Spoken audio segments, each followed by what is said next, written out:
وَلَقَدْ يَسَّرْنَا الْقُرْآنَ لِلذِّكْرِ فَهَلْ مِن مُّدَّكِرٍ۔ السلام علیکم ورحمۃ اللہ وبرکاتہ۔ الحمدللہ کفا وسلام علی عبادہ الذین اصطفیٰ، اما بعد۔ محترم ناظرین اکرام، آسان درس قرآن کے اندر آج 17ویں پارے کا 14واں رکوع ہے، جس کے اندر 9 آیتیں ہیں، آیت نمبر 49 سے آیت نمبر 57 تک، سورہ حج سورہ نمبر 22 میں۔ اعوذ باللہ من الشیطان الرجیم، بسم اللہ الرحمن الرحیم۔ قل یا ایھا الناس انی لکم نذیر مبین۔ اے نبی صلی اللہ علیہ وسلم آپ کہہ دیجئے، اے لوگو میں تو تمہیں صاف صاف ڈرانے والا ہوں۔ فالذین آمنوا وعملوا الصالحات لہم مغفرۃ ورزق کریم۔ تو جو لوگ ایمان لائے اور نیک عمل کرتے رہے ان کے لیے بخشش یعنی گناہوں کی معافی ہے اور عزت والی روزی ہے۔ والذین سعوا فی آیاتنا معاجزین اولئک اصحاب الجحیم۔ اور جن لوگوں نے ہماری آیتوں یعنی نشانیوں کو نیچا دکھانے کی کوشش کی ہے تو وہی لوگ جہنمی ہیں۔ وما ارسلنا من قبلک من رسول ولا نبی الا اذا تمنى القى الشیطان فی امنیته فینسخ اللہ ما یلقی الشیطان ثم یحکم اللہ آیاته واللہ علیم حکیم۔ اے نبی صلی اللہ علیہ وسلم، ہم نے آپ سے پہلے کوئی بھی رسول اور نبی بھیجا اور اس نے خواہش کی کہ لوگ اس کی دعوت کو قبول کر لیں تو شیطان نے اس کی خواہش میں رکاوٹ پیدا کی تو اللہ نے شیطان کی رکاوٹ کو دور کر دیا اور اللہ نے اپنے رسول کی دعوت کے پاؤں جما دیے، اور اللہ سب کچھ جاننے والا بڑی حکمت والا ہے۔ لیجعل ما یلقی الشیطان فتنۃ للذین فی قلوبہم مرض والقاسیۃ قلوبہم وان الظالمین لفی شقاق بعید، تاکہ شیطان کے وسوسوں یعنی رکاوٹوں کو اللہ ان لوگوں کے لیے آزمائش بنا دے جن کے دلوں میں نفاق کی بیماری ہے یا جن کے دل ایمان لانے کے بارے میں سخت ہو چکے ہیں، اور بے شک یہ ظلم کرنے والے یعنی انکار کرنے والے مخالفت میں بہت دور چلے گئے ہیں۔ وَلِيَعْلَمَ الَّذِينَ أُوتُوا الْعِلْمَ أَنَّهُ الْحَقُّ مِن رَّبِّكَ فَيُؤْمِنُوا بِهِ فَتُخْبِتَ لَهُ قُلُوبُهُمْ وَإِنَّ اللَّهَ لَهَادِ الَّذِينَ آمَنُوا إِلَىٰ صِرَاطٍ مُّسْتَقِيمٍ۔ اور اس شیطانی وسوسے کو اللہ نے اس لیے بھی دور کر دیا ہے تاکہ علم والے جان لیں کہ یہ قرآن آپ صلی اللہ علیہ وسلم کے رب کی طرف سے حق یعنی سچ ہے، اور وہ ایمان لے آئیں اور ان کے دل حق کے آگے جھک جائیں۔ بے شک اللہ ایمان والوں کو سیدھا راستہ دکھاتا ہے۔ وَلَا يَزَالُ الَّذِينَ كَفَرُوا فِي مِرْيَةٍ مِّنْهُ حَتَّىٰ تَأْتِيَهُمُ السَّاعَةُ بَغْتَةً أَوْ يَأْتِيَهُمْ عَذَابُ يَوْمٍ عَقِيمٍ۔ اور کافر تو اس قرآن کے بارے میں برابر شک میں ہیں یہاں تک کہ قیامت ان کے پاس اچانک آ جائے گی یا کسی منحوس دن یعنی بھلائی سے خالی دن کا عذاب آ جائے گا۔ الملک یومئذ للہ یحکم بینہم فالذین آمنوا وعملوا الصالحات فی جنات النعیم۔ قیامت کے دن بادشاہی صرف اللہ کی ہوگی، وہ لوگوں کے درمیان فیصلہ کرے گا، تو جو لوگ ایمان لائے اور نیک عمل کرتے رہے وہ نعمتوں والے باغات میں ہوں گے۔ والذین کفروا وکذبوا بآیاتنا فاولئک لہم عذاب مہین۔ اور جن لوگوں نے کفر کیا اور ہماری آیتوں کو جھٹلایا تو ایسے ہی لوگوں کے لیے رسوا کرنے والا یعنی ذلیل کرنے والا عذاب ہے۔ محترم ناظرین اکرام، آسان درس قرآن کے اندر 17ویں پارے کا 14واں رکوع ہے، جس کے اندر 9 آیتیں ہیں۔ سورہ حج سورہ نمبر 22 میں آیت نمبر 49 سے آیت نمبر 57 تک۔ آیت نمبر 49 پر غور کیجئے، نبی صلی اللہ علیہ وسلم سے کہا جا رہا آپ کہیے میرا کام صرف ڈرانا ہے، عذاب دینا اللہ کا کام ہے، عذاب بھیجنا اللہ کا کام ہے، میں وہ کام نہیں کر سکتا، میں اپنا پیغام پہنچا رہا ہوں۔ قل یا ایھا الناس انما انا لکم نذیر مبین۔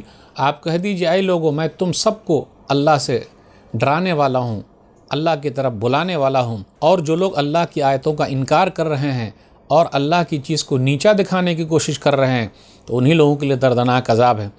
دیکھ لیجئے میڈیا زور شور سے اسلام کو نیچا دکھانے کی کوشش کر رہا ہے، پھر اسی طرح مسلمانوں کو نیچا دکھانے کی کوشش کر رہا ہے۔ اسی طرح آپ دیکھ لیجئے کچھ لوگ ایسے ہیں جو قرآن میں غلطی نکالنے کی کوشش کر رہے ہیں اور قرآن کے خلاف بک رہے ہیں، نئی نئی چیز لا رہے ہیں، اللہ کی آیتوں کو نیچا کرنے کی کوشش کر رہے ہیں، انہی لوگوں کے لیے دردناک عذاب ہے، وہ لوگ جہنمی ہیں۔ اس لیے لوگوں کو چاہیے کہ وہ اسلام کو بدنام نہ کرے، مسلمان کو بدنام نہ کرے، قرآن کو بدنام نہ کرے، نبی صلی اللہ علیہ وسلم کو بدنام نہ کرے، ورنہ اللہ کو بدنام کرنا ہو جائے گا۔ ایسے لوگوں کے لیے جو یہ کام کر رہے ہیں، دن رات ایک کیے ہوئے ہیں، اپنی دولت لگا رہے ہیں، اسلام کے خلاف پروپیگنڈا کر رہے ہیں، تو وہ لوگ جہنمی ہیں، جہنم میں جائیں گے۔ آیت نمبر 52 پر غور کیجئے، نبی صلی اللہ علیہ وسلم کو تسلی دی جا رہی ہے کہ لوگ مانے یا نہ مانے آپ کا کام ہے پہنچا دینا، آپ اپنا مشن جاری رکھیے۔ قرآن میں شیطان کبھی ملاوٹ نہیں کر سکتا ہے اور ملاوٹ کر کے لوگوں کے دلوں میں ڈال بھی نہیں سکتا ہے۔ اللہ شیطان کے اس چالوں کو چلنے نہیں دے گا۔ قرآن کے اندر کوئی بھی کچھ ملاوٹ کرنا چاہے گا تو وہ ملاوٹ کبھی کامیاب نہیں ہوگی، چاہے آیت کو نکال دیا جائے، آیت کو داخل کر دیا جائے، یہ کسی کی چال چلنے والی نہیں ہے۔ وہ اپنے منہ خود ہی گر جائے گا، خود ہی ذلیل و خوار ہوگا، ان لوگوں کے لیے رسوائی ہے۔ آیت نمبر 54 پر غور کیجئے، اللہ تعالیٰ ایمان والوں کو سیدھا راستہ دکھاتا ہے تو دین اسلام اللہ کا ہے، اللہ جس کا سینہ چاہتا ہے اسلام کے لیے کھول دیتا ہے، اللہ ہی دنیا کے اندر حق دکھاتا ہے، اسلام لانے کی توفیق دیتا ہے، پھر ان کے دل میں باطل کے بارے میں ڈال دیتا ہے کہ یہ بات صحیح نہیں ہے، تو لوگ دنیا کے اندر ہی آخرت کے معاملے کو سوچتے ہیں، دیکھتے ہیں، اور آخرت میں بھی وہ جہنم کے عذاب سے بچ جاتے ہیں۔ تو یہی سیدھا راستہ ہے۔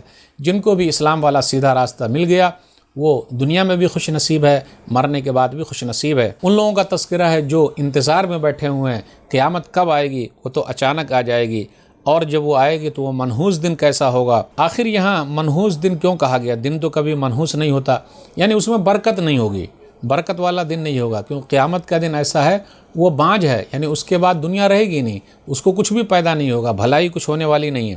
عقیم اس لیے کہا گیا کہ اس کے بعد کوئی دن نہیں ہوگا۔ جس طرح انسان کو بچہ نہیں پیدا ہوتا، اس کی نسل نہیں چلتی، تو قیامت کے بعد کوئی نیا دن تو آنے والا ہے نہیں۔ گویا کہ وہاں کافروں کے لیے کوئی رحمت نہیں ہوگی، ایمان والوں کے لیے رحمت ہی رحمت ہے۔ الملک یومئذ للہ، آیت نمبر 57 بغور کیجئے، اس دن صرف بادشاہت اللہ کی ہوگی۔ دنیا میں اللہ تعالیٰ حکومت دے دیتا ہے، لیکن نظام کیسے اللہ چلا رہا ہے؟ آپ دیکھیے گا، غور کیجئے گا، دن کے بعد رات، رات کے بعد دن، ایک سسٹم ہے۔ کبھی ایسا نہیں ہوا کہ دن کے بعد دوبارہ دن آ جائے، رات کے بعد فوراً رات آ جائے، جی نہیں۔ سورج، چاند، ستارے سب سسٹم کے ساتھ چل رہے ہیں، اکیلے اللہ چلا رہا ہے۔ تو دنیا کے اندر بھی اللہ کسی کو حکومت دیتا ہے، دے کر آزماتا ہے، اور اللہ کسی سے چھین لیتا ہے۔ یہ تو اللہ کا ایک نظام ہے۔ کل قیامت کے دن اکیلے اللہ بادشاہ ہوگا۔ الملک یومئذ الحق للرحمن وکان یوما علی الکافرین عسیرا، سورہ فرقان سورہ نمبر 25 آیت نمبر 26۔ آج کے دن تنہ تنہا حق رحمان ہی کے لیے ہے، اور کافروں کے لیے بہت سخت دن ہوگا۔ سورہ مومن سورہ نمبر 40 آیت نمبر 16 پر غور کیجئے، لمن الملک اليوم للہ الواحد القہار، آج کے دن کس کی بادشاہت ہے؟ کہا جائے گا، جواب دیا جائے گا، اکیلے زبردست اللہ کی بادشاہت ہے۔ تو کل قیامت کا دن ہے، کیونکہ دنیا ہے تو ضروری ہے آخرت ہے، ہر چیز کا جوڑا موجود ہے۔ دنیا ختم ہو جائے گی، لوگ مر رہے ہیں، وہ تو دیکھ ہی رہے ہیں۔ تو ناظرین کرام، آج کے درس میں بس اتنا ہی۔ اللہ سے دعا ہے کہ اللہ تعالی ہم لوگ قرآن کریم کو پڑھنے، پڑھانے، سمجھنے، سمجھانے، قرآن کریم پر عمل کرنے اور لوگوں تک پہنچانے کی توفیق دے، آمین۔ والسلام علیکم ورحمۃ اللہ وبرکاتہ۔ اور مزید ویڈیوز کو دیکھنے کے لیے آپ ہمارے YouTube چینل کو سبسکرائب کریں۔ فجزاکم اللہ خیرا۔